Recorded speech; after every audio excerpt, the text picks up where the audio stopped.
Well, hello everyone, and thank you for joining us again on another episode of the Leadership for the Now show. My name is Florian Lungu, and I'm so delighted to be with you today. And today, I'm joined by a wonderful guest and my friend Charlotta Brynger. Hi, Charlotta. Hi there. Thank you Happy for to be making the here. time. Thank you for making the time to be with us today. It's a pleasure. I'm looking forward to this. Yeah, me too. So Charlotta, it's a professor of practice and the founder of CueMe, and she's gonna share with us some tips that we could use actually to, turn cultural barriers. If you work in a multinational organization, or if you lead a diverse team, it's almost impossible not to deal with cultural barriers, right? So she's gonna help us turn those into building blocks to really use culture in our favor. Absolutely. So tell Yeah. us a little bit about yourself, Charlotta. Okay. Just like a brief description of my background. So I always lived in a very multicultural environment. Growing up, my parents were very involved with international affairs in different ways, and we had lots of guests coming to the house from all over the world. But we also went traveling. The kids came along my brothers and I. And also, I lived abroad for 16 years and returned to Sweden. And that is sort of my experiential background. But then I also studied political science with a direction of the international relations at university. And a little bit of that I'm still using in this, I suppose. Yeah. Right on. Wow. 16 years living abroad. So you have both, you have studied cultural differences and cultural barriers, but also you have your own personal experience, from living abroad and being exposed to different cultures. Absolutely. However, I must say, living abroad and being exposed to these cultures, I didn't have the actual theoretical framework. So that expertise I acquired after that, which is also interesting because then I have experienced how we try to make sense out of our own, experiences and how we piece things together. And then afterwards, I also understand how helpful it would have been to have had at least some of that insight that I today provide people with in organizations.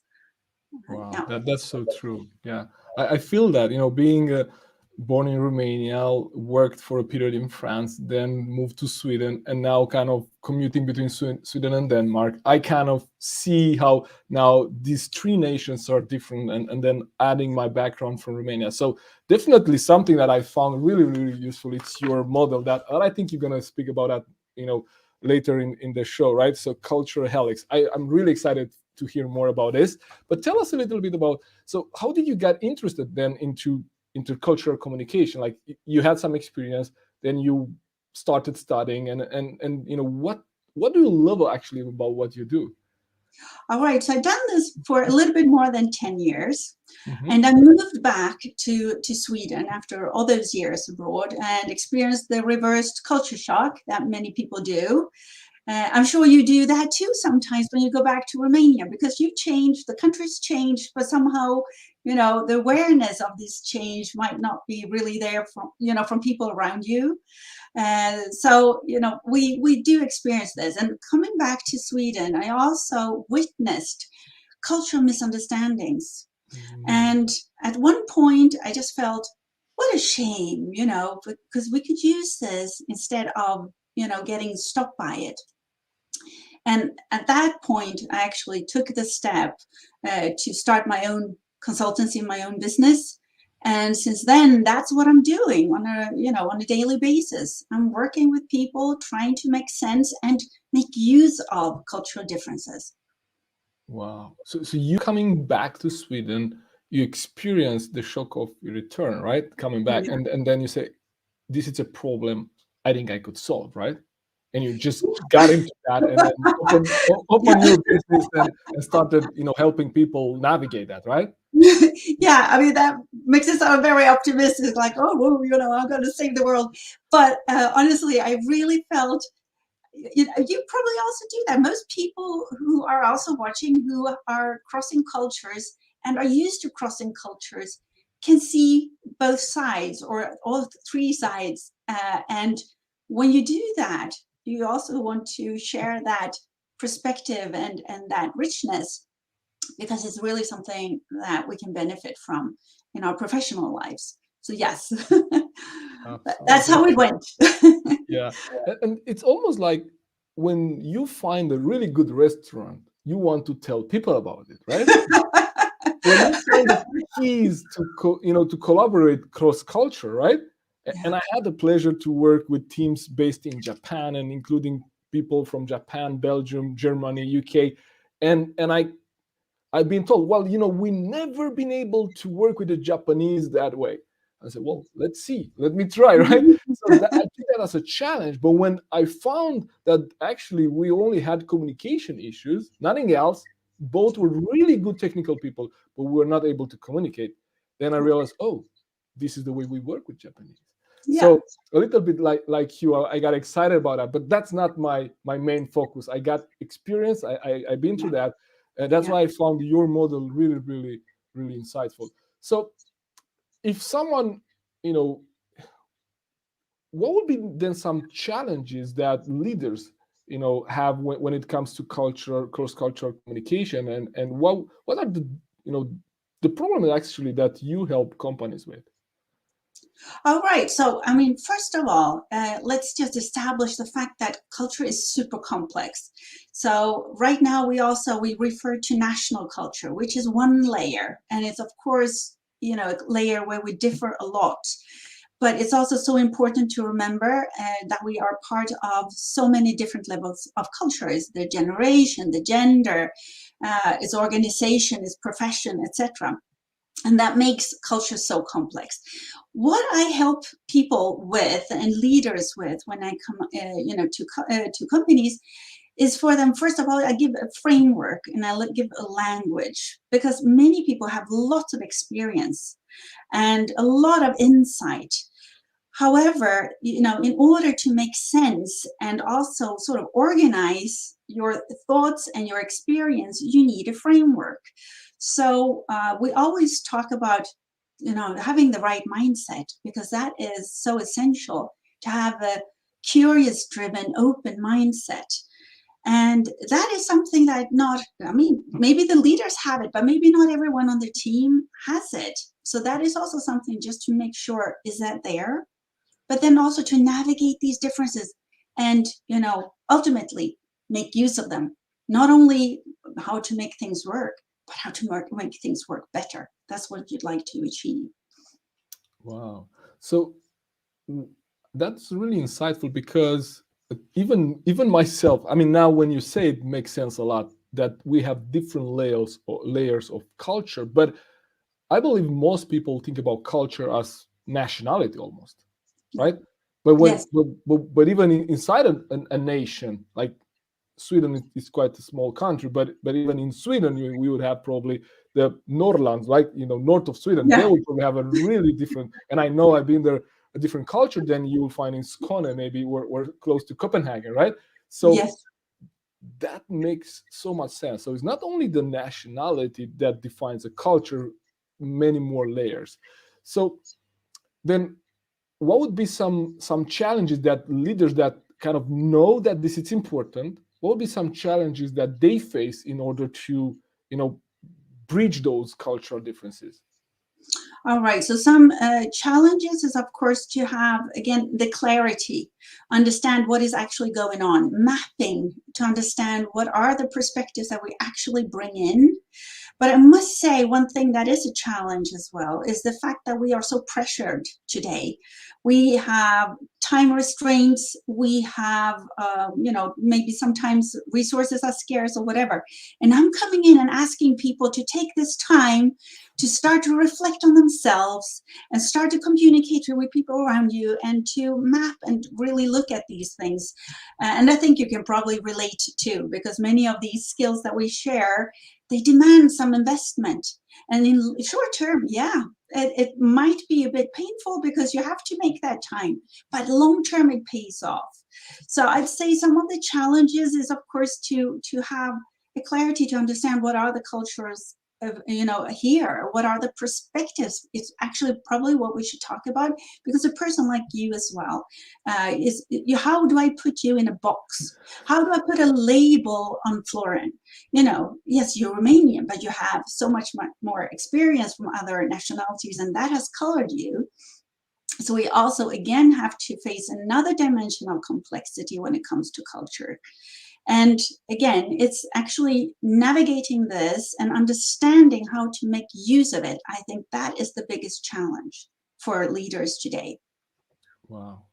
And I can see already how many layers we have in there. And if someone, I don't even know my culture, actually. Let alone my leader, right? Like to put it that way, like, I'm from Romania, but live abroad enough, and maybe in the latest years of my life, where I also been a little bit more aware of noticing things around me. Because if I would have been traveling when I was young, maybe I didn't really kind of grasp cultures. But now, working and traveling, I don't know actually what culture I have. So I can see how difficult it will be for someone leading a diverse team to kind of make sense of all that. So is this where your models come into place, like, the Helix model? Yes, it is. It's actually sort of the basis for it sort of developed itself.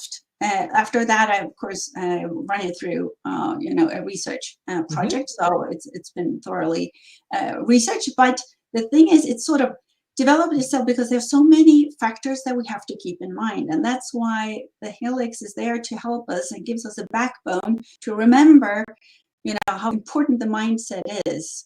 And you drill into that, of course. What exactly do we mean by this mindset? But it's a mindset that is turning itself both inwards and outwards. We have to understand ourselves, because as you say, what is my culture? That is really interesting to even just understand what is our identity? What are my preferred values and behaviors? What are my expectations on, for instance, leadership style or decision-making style? Or how do we solve problems? What are my expectations?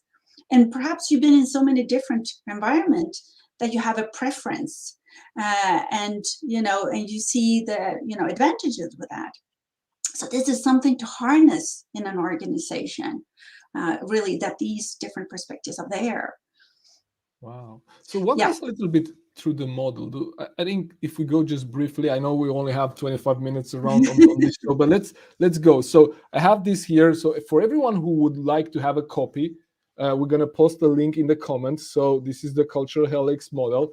It's a 22-page resource that Charlotta has, created for us. So walk us a little bit through what are the different stages and the different modules of the model. Okay, so mindset was the first one. And then the second step is what I call the insight. And that is a little bit what I touched upon, understanding what the context is.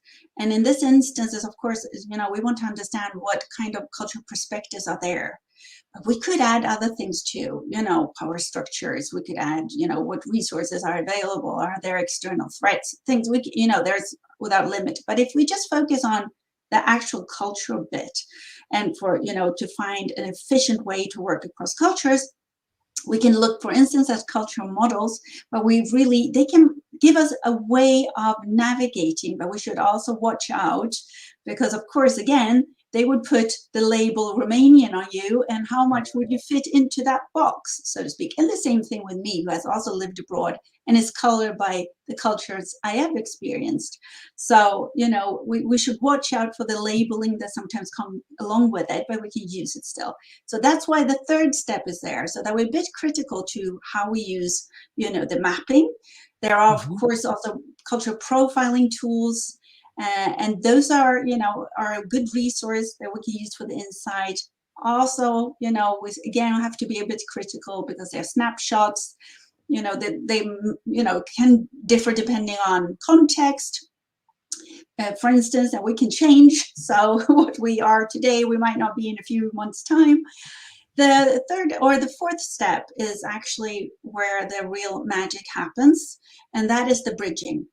And that is really something that I'm focusing on a lot this year, because I think we are covering a lot about these foundational, the essentials that mindset, insight, and the critical thinking, which is extremely important. But we have to move over to action, because it's good to reflect, it's good to understand ourselves, and we have to do that. But then we want to see action, we want to see some result. And that comes in the fourth step. And it could be anything really, from adapting to the best out of all. And that is when we co-create something together, bring in the different perspectives to place. But it won't happen without help. It doesn't happen by itself. Oh.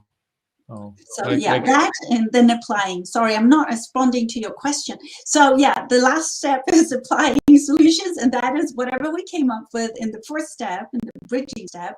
We test that on reality and see, did this work, work out? Did we really count in all perspectives that we needed? Did we get the result we wanted, or do we need to go back? In the center is trust. And trust is both in the foundation and the action part of the reason that it is an essential to really, we have to work on trust. And that's why it's also in the action, because we have to revisit it. So I like you put it there in the middle, like, so I guess it's actually the foundation. Without trust, we're not going to be able to be open enough for people to get to know us, right? Exactly. And there are universal, there are personal aspects on how we build trust, but they're also cultural. So those are also extremely important to bring in. Absolutely. And that makes a lot of sense. I just had a conversation with the leader, and they were wondering why their teams in France and in Southern Europe didn't build trust and relationships and solve the same way as their Swedish teams. Well, because, I don't know about, I know a little bit about France, I don't know about Spain, Italy, but in Romania, you don't trust people like just by default. Our leaders in the past used to kind of take advantage of their power. So you kind of take things with a little bit of salt. You don't want to just trust. But in Sweden, you almost do business just by word of mouth. You don't have to have a contract, an agreement or something. So those things really need to take them into account, because otherwise, we're going to assume that we do business the same way, abroad as we do here. Yeah, and that is an excellent example. And if we dig into the factors of why, that's when we also start to make sense. And I often say, because many people end up with wanting to put right and wrong on things. And I always say, every culture has their own perfect logic. It has been shaped for good reasons. And so every culture makes sense. It's when they come together, they have different sense. And that's where we need to find the way to work fruitfully across. Wow. So what would you say to someone that is now, a little bit more aware of these different layers of cultural differences, and they want to kind of learn more? Because one of the challenges that I face, and also leaders face, is that I might have a preconceived idea about what means to be a Finnish, or a Swede, or a Danish, a Dane, or any other nationality that maybe haven't had the chance to experience. And I might just base my opinion on news, right? Or information that I might not even verify, and that colors the way I see myself, right? And the way I see them. So what would you say to someone which kind of got a little bit of insight from our conversation, and they want to dig deeper and kind of understand cultural differences more? All right, because what you are sharing is fantastic, because this is so important, that we often base a lot of our interpretations based on stereotypes. And that is part of the third step, the critical thinking there, that we really have to watch out how we filter in information. So what you have to do, of course, is, again, to start to understand the complexity, both within yourself. But what I usually do is to put people through certain situations when they are sort of challenged in their perceptions. And I want people to understand and also reflect on, how do I even react? How do I interpret this? Do I take it negatively, or do I see this with curiosity? So it's extremely important to just start again with the social skills and look at those. So to dig deeper, yes, look beyond the stereotypes. Really do. understand that stereotypes are, just limited information, often not correct, and often a bit negative as well. So watch out for those. Yeah, absolutely. That's so critical. And yeah, and also you share something that you have to kind of reflect upon. How do you react? What reaction, like when you see someone. I know this from when we go through diversity, equity, and inclusion with companies, and cultural difference is definitely one aspect of diversity, right? So when we expose ourselves to people from different cultures, because sometimes we don't know the culture. Like, I don't know how it is to be a Muslim, for example. I don't know. I just don't know. And because I don't know, I tend to put people in a group. We are an in group, and everyone else, it's out group, right? Yeah. And when I don't know enough about them, I don't have friends, I have not been interested to study their culture, I don't understand their prayer or Ramadan or any of these customs, it's very easy for me to just stay away, because I don't understand them, and things that we don't understand sometimes scare us. Yeah, absolutely. Fear is a huge factor here. We are outside our comfort zone. But what you're also sharing there, which is so interesting, is this in-group and out-group. And that is something the brain does for us without us asking it. It just will separate people, from, who's in-group and out-group. And the interesting thing is we find people in our out-group so much smarter, even if they say exactly the same thing as the ones in the out-group, and we have more empathy for people in our in-group than people in our out-group. So this is extremely important to remember. But the beautiful thing is, in order to challenge this, we need to connect with someone from the out-group, and we connect through looking at, similarities. So we need to, in this case that you're sharing, I would, if I would be interested, I would of course study a little bit and understand, just read in on a bit on the religion, on the region, on the country, whatever. But then start to talk to people and just be curious about them. Maybe not start pushing them around, regarding their religion. That could be, but to show curiosity and allow people to share what they're comfortable sharing. And that is a way to start, bonding and connecting across cultures. Is really, again, asking the questions, listening to what people actually say. And this is the human connection is really the starting point. So yeah, space for dialogue is something that is extremely important. And I like when you mentioned this about diversity and inclusion, because many times the cultural part is certainly one part of the diversity. It's not often, always mentioned. And I meet people who have gone through cultural or diversity and inclusion training, and culture has not been part, and they don't feel that they can bring their whole self, which is like what we say these days, bring your whole self to work, because then people will actually need to understand their culture too. So you're absolutely right. Yeah, you're absolutely right. Sometimes the dialogue is too much focused on gender, or maybe race and skin color, and while those are very important, well, I don't think our differences lie that much in that. That's actually only what you see on the outside. That's only what you see on the outside. On the inside, it's actually the culture and our past experience that make us different. So that's where we're actually going to focus. At least that's where we focus. So thank you for mentioning that, because that's really important, really important. Yeah, absolutely. What you mentioned is usually, people become victim of discrimination and prejudice. But what is, where our resources lie are underneath the surface, just as you say, and that is so important to bring up to the surface. Absolutely. So we only have, we are almost, at the time. So I just want to ask you, when we have fun, and this is a really good conversation, we could probably go for 1 hour. We've done that in the past, so I don't have any doubt about that.